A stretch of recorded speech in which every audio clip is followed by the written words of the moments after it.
Hello, I'm going to talk about this Harvard Business Review article called How to Convince Your Boss They Need a Coach. I'll connect it to the four concepts from Content Area 3. It's structured around five main strategies, and I'll walk through each one and relate it back to what I've learned. The first, starting with understand the real barrier.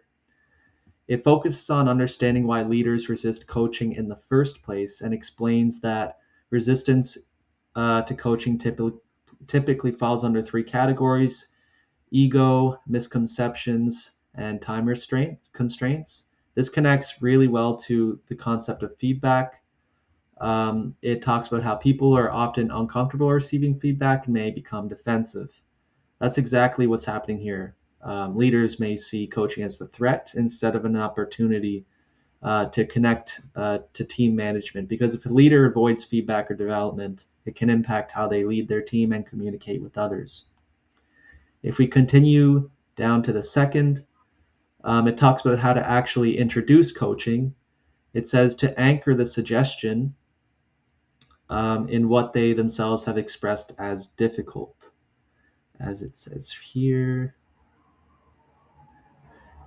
So you can do this instead of pointing out what they're doing wrong, and it connects to both feedback and coaching in a way that feedback should be specific and focused on improvement instead of criticism, and reflects the idea that as a coach, you should guide people through their challenges instead of judging them. By focusing on people's real problems they already experiencing, it reduces defensiveness and makes them more open to change. Next, we go down to the third. The third section is about how coaching is perceived. It says you cannot sell remedial coaching to a powerful executive, meaning it shouldn't feel like something used to fix poor performance. This connects to attracting and cultivating talent by creating a positive work environment where growth and development are encouraged. When coaching is seen as a normal part of success, it promotes a learning culture that helps employees feel more supported and makes organizations more attractive to people who want to grow and develop.